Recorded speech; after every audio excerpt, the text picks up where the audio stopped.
नमस्कार, news state पर आप सभी का स्वागत है। मैं हूं आपके साथ शुभेंदु सिंह। आपके मुद्दे में आज बात करेंगे छत्तीसगढ़ की, जहां हाथियों के आतंक ने लोगों का घरों से बाहर निकलना तक मुश्किल कर दिया है। 2 दिन में हाथी 2 लोगों को मौत की घाट उतार चुके हैं। बालोद, सरगुजा, कोरबा, अंतागढ़ में इन दिनों हाथियों का दल जमकर उत्पात मचा रहा है। छत्तीसगढ़ में पिछले 5 सालों में हाथियों के हमले में 470 से ज्यादा लोगों की जान जा चुकी है, जबकि इस दौरान 50 हाथी में मानव द्वंद का शिकार भी हो चुके हैं। और ये हालात तब हैं जब छत्तीसगढ़ में हाथियों के नाम पर करोड़ों रुपए खर्च किए जा चुके हैं। और आज चर्चा इसी मसले पर कि हाथियों से सुरक्षा के लिए क्या कोई स्थायी समाधान नहीं निकाला जा रहा है। हाथियों की समस्या को गंभीरता से आखिर क्यों नहीं लिया जा रहा है। जंगलों में कॉर्पोरेट के दखल ने हाथियों को क्या असल मायने में बेघर कर दिया है। खनन क्या गजराजों की जिंदगी में खलल डाल रहा है। करोड़ों रुपए खर्च, फिर भी हाथियों की समस्या का हल क्यों नहीं निकल पा रहा है। इन तमाम सवालों का जवाब तलाशेंगे। साथ में हमारे खास मेहमानों का एक बड़ा पैनल जुड़ने जा रहा है, लेकिन सबसे पहले एक रिपोर्ट आपको दिखाते हैं।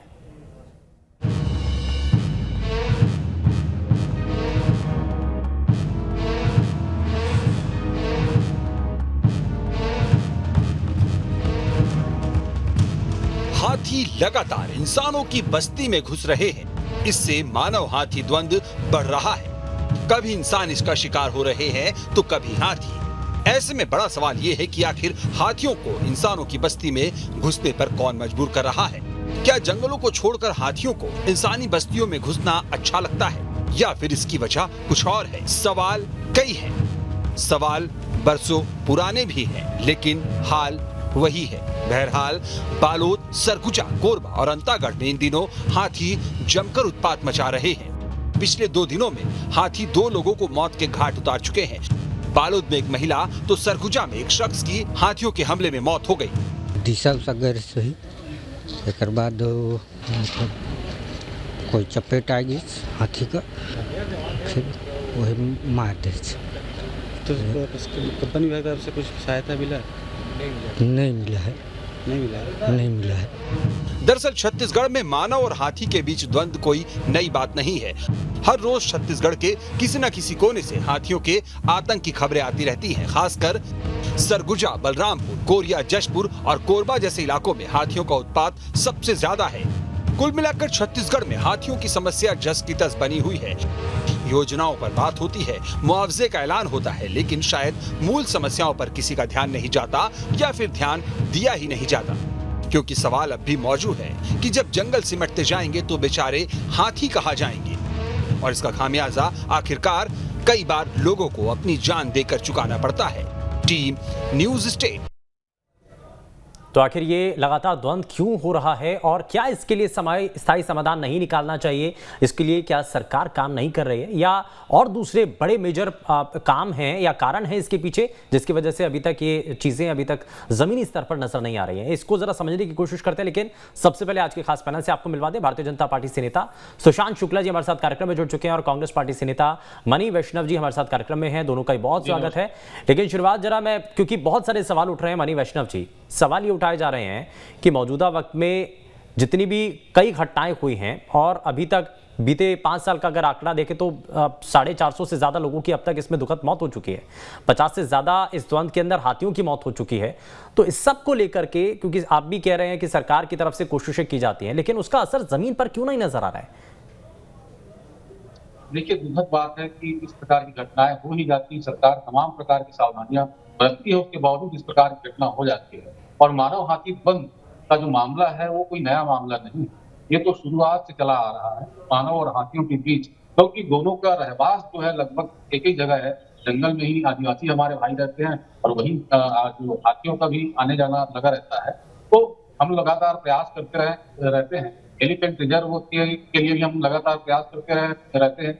कॉरिडोर की भी घोषणा हमने की है। तो ये सब तमाम प्रकार की घोषणाएं हम कर चुके हैं, और उस पर जमीनी स्तर पर काम भी हो रहा है। लेकिन न जाने क्यों किसी न किसी कारण से इस प्रकार की दुखद घटनाएं हो जाती है, और इस प्रकार की घटनाओं में सरकार को, आपको जो विपक्षी पार्टी है उसको जो है, इसलिए जानना इसलिए बड़ा जरूरी है क्योंकि ये पहली बार ऐसा नहीं है कि इस मामले को लेकर के सवाल उठ रहे हो, या पहली बार ये डिबेट भी हो रही हो। इससे पहले भी इस मामले को लेकर, क्योंकि बड़ा गंभीर मामला है, कई ऐसे लोग हैं जो कि अब बेवजह आप इस तरीके के द्वंद का शिकार हो जाते हैं, उनकी मौत तक हो जाती है। और ये आंकड़ा भी मैंने आपको बताया, 450 से ज्यादा लोगों की इस दौरान मौत हो गई है।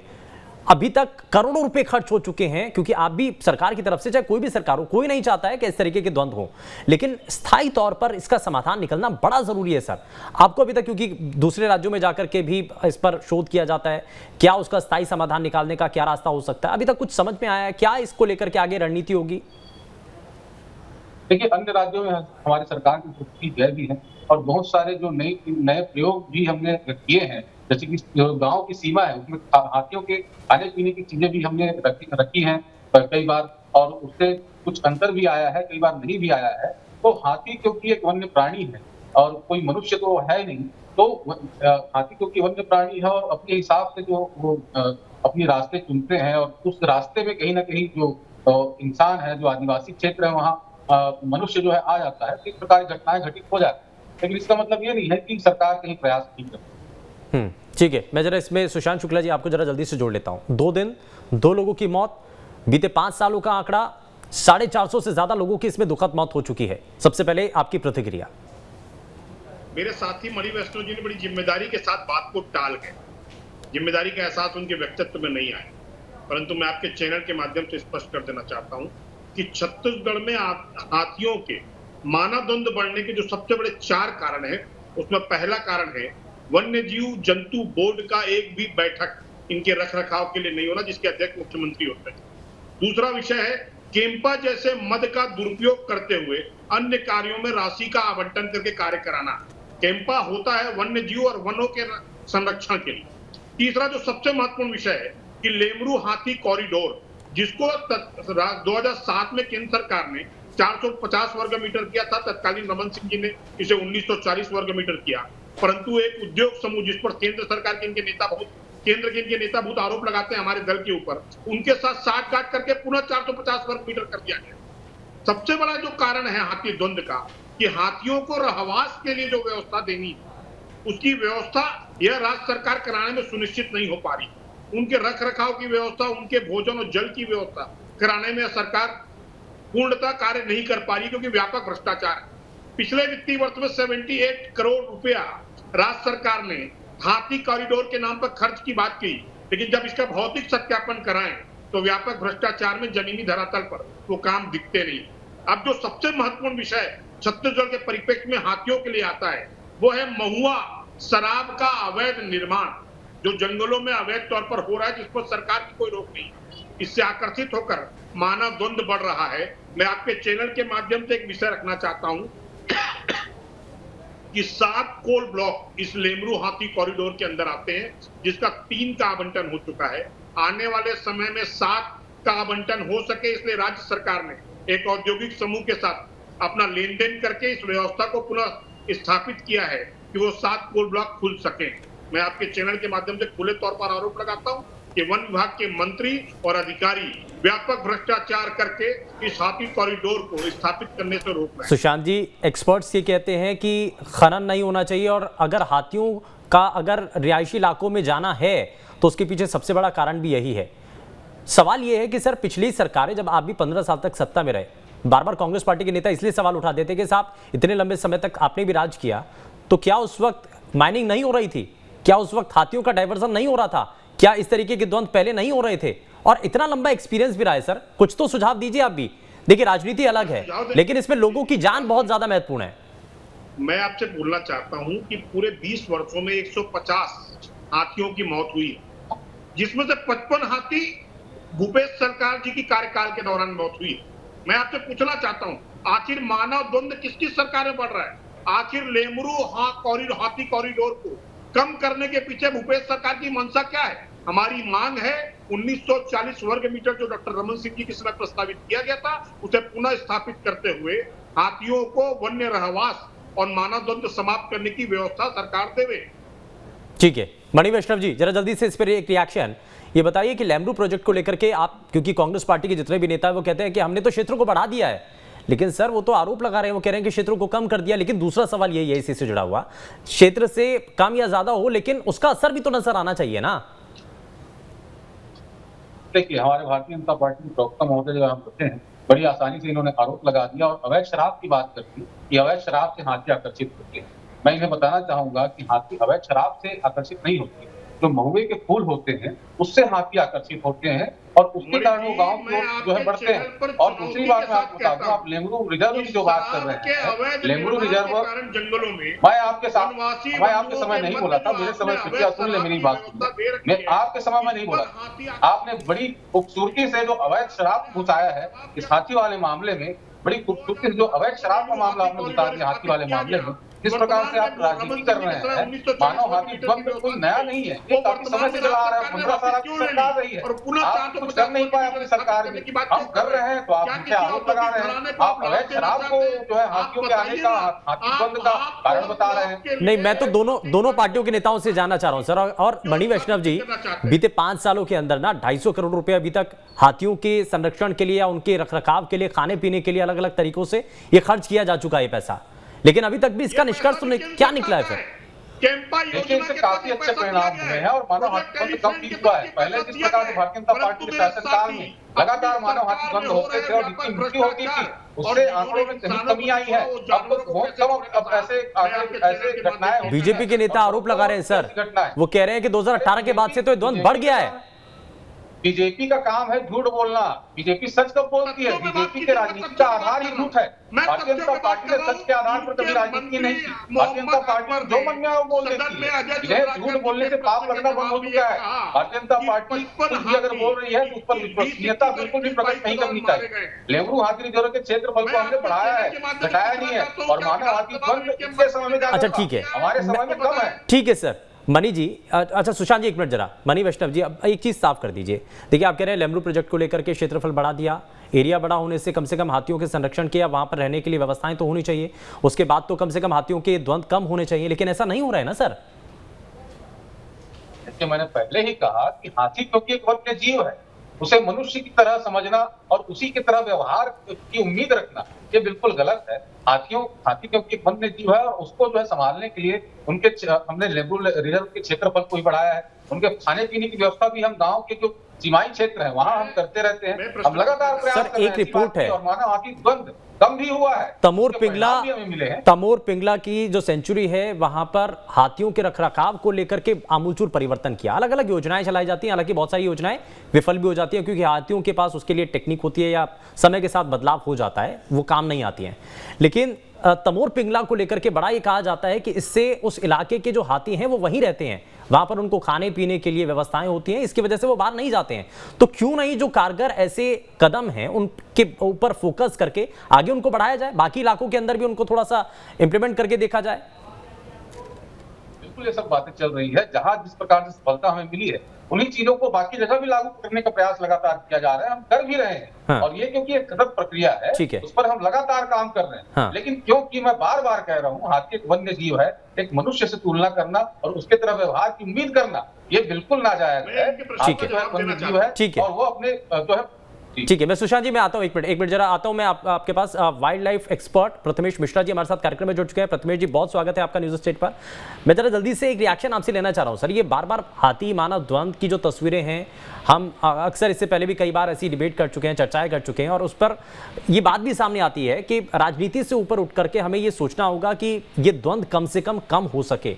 अगर हम नहीं रोक पा रहे हैं तो इसकी संख्या तो थोड़ी सी कम हो। इसके लिए बहुत सारे इससे पहले भी उपाय बताए गए थे। सरकार भी इसमें, ऐसा नहीं है कि सरकार नहीं कर रही है, कोशिश की जा रही है, लेकिन अगर उसमें विफलता मिल रही है तो शायद दूसरे रास्ते की तरफ हमें आगे बढ़ने की जरूरत भी है। सबसे बड़ा इसमें असर किस चीज से पड़ता है? मधुमक्खी पालन का भी एक तरीका इससे पहले एक डिबेट के अंदर सुझाया गया था, लगता है कि क्या वो कारगर है? क्या उसको ऑप्ट करके हमें आगे बढ़ने की जरूरत है या कुछ और? प्रथमेश जी। धन्यवाद। सबसे बड़ी बात यह है कि आपने जो अभी उल्लेख किया तमोर पिंगला का, हाँ, अभी कुछ दिन पहले ही खबर थी है, तमोर पिंगला के हाथी बाहर नहीं आते। क्यों? क्योंकि उनको खाने को भोजन मिल जाता है और पीने के लिए पानी भरपूर मात्रा में वहां उपलब्ध है। ये भी उस रिपोर्ट में था। ये हर प्राणी के साथ, चाहे इंसान हो चाहे जानवर हो, हर जगह दो चीजें ही मुख्य होती हैं, भोजन, पानी और सुरक्षा। ये तीन चीज अगर किसी को महसूस होती हैं और मिलती हैं तो वो कोई वायलेंट नहीं होता कभी। मैं आपको उदाहरण दूं पन्ना टाइगर रिजर्व का।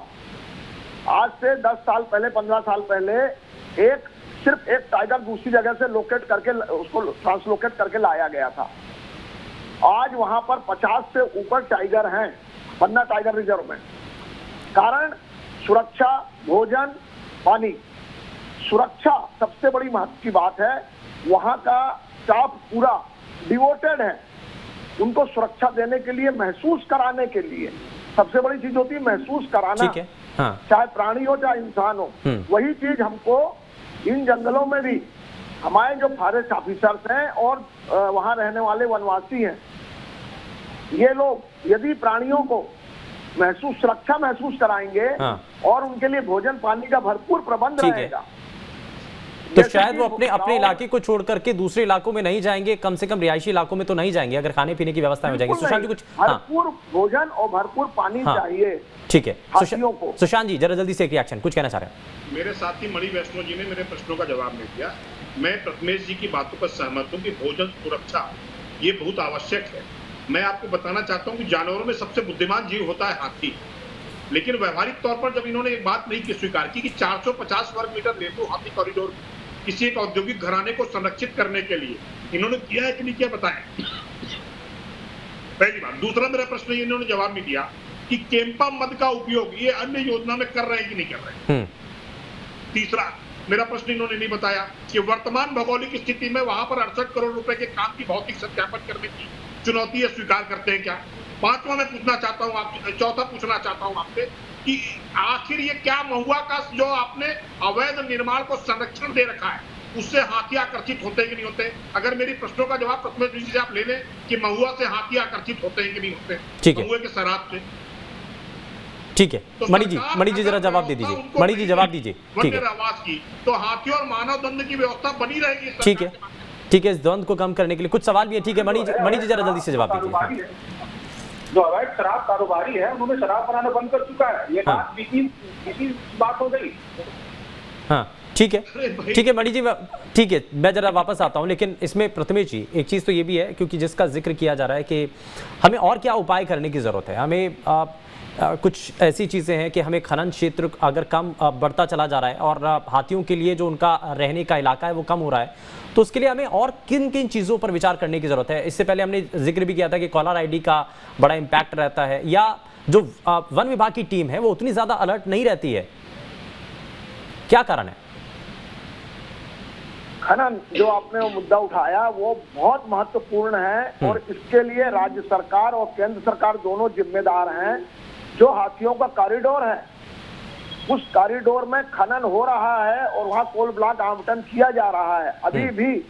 और उसी क्षेत्र में सूरजपुर और सरगुजा के क्षेत्रों में जहां खनन है, खदानें खोली जा रही हैं, वहां पे हाथी मानव दंड बढ़ चुका है। WII ने अपनी रिपोर्ट में कह चुका है कि यदि इस इलाके में के इलाके में खनन को नहीं रोका गया तो हाथी मानव दंड चरम सीमा पर पहुंच जाएगा और उसको रोकना संभव बिल्कुल नहीं होगा। तो मेरी मांग है और पूरे प्रदेश वासियों की मांग है कि हसदेव क्षेत्र में और हाथियों के कॉरिडोर में बिल्कुल खनन को प्रतिबंधित किया जाए, बंद किया जाए। ठीक है। एक दूसरी बात रही बात महुआ की और इन सब चीजों की, तो हाथी क्या असल में आकर्षित करते हैं हाथियों को? देखिए ये सब चीजें जो भोजन की हैं, रेगुलर भोजन से कोई अन्य चीज मिलेगी तो आकर्षित होंगे, पर ऐसा नहीं है कि महुआ के कारण जंगल छोड़ के बाहर आएगा। महुआ के कारण जंगल छोड़ के गांव में आएगा, ऐसा नहीं है। वहाँ गांव में घुसा अपने रास्ते में जा रहा है, कॉरिडोर है उसका, उसके रास्ते में ये इतना गंभीर मामला है, ये इतना गंभीर मामला है कि हर साल में कई लोगों की मौत हो जाती है, दुखद मौत हो जाती है, हाथियों की इसमें दुखद मौत हो जाती है इस द्वंद के अंदर। लेकिन इसमें सुशांत जी एक चीज बताइए कि कोई भी पॉलिटिकल पार्टी इस पर क्यों ना इनिशिएट लेती है? अपने मैनिफेस्टो के अंदर जिक्र करें ना कि हमारे पास ये प्लान है, हमारी सरकार आएगी तो हम ये प्लान लेकर के आएंगे और ये इतना कारगर साबित होगा। प्लान और प्लान को जमीन को उतारने की पूरी इच्छा शक्ति होना चाहिए, ब्लूप्रिंट होना चाहिए पूरा। हाँ सुशांत जी एक्सपर्ट लोग बना देते हैं। हाँ बहुत पहले एक हाथी एक्सपर्ट प्रथमेश जी आता हूं सर एक बारी। सुशांत जी बताइए। वन्य जीव और वनों का संरक्षण हर सरकार की प्राथमिकता होनी चाहिए, परंतु मेरी आपके चैनल के एक माध्यम से एक मांग है कि जो भ्रष्टाचार वन्य जीव और वनों के संरक्षण के नाम पर व्यापक तौर पर किया जा रहा है उस पर भी एक सत्यापन की व्यवस्था सरकार सुनिश्चित करे, तब वन और वन्य जीवों के संरक्षण की व्यवस्था हो पाएगी। आप देखने में क्या आता है कि वन विभाग एक ऐसा विभाग है जिस पर किसी का कोई नियंत्रण नहीं और व्यापक भ्रष्टाचार। तो मैं आपके चैनल के माध्यम और से इसको सुधारने के लिए कम से कम सरकार को भी कोशिश करनी होगी और आम लोगों को भी जागरूक होना पड़ेगा। बहुत बहुत शुक्रिया सभी खास मेहमानों का कार्यक्रम में शामिल होने के लिए, अपना कीमती समय देने के लिए। लेकिन एक लंबे समय से ये द्वंद्व चला रहा है, इसका स्थायी तौर पर समाधान की अब हर किसी को उम्मीद है ताकि ये द्वंद्व कम हो सके। पेशकश में फिलहाल के लिए बस इतना ही। नमस्कार।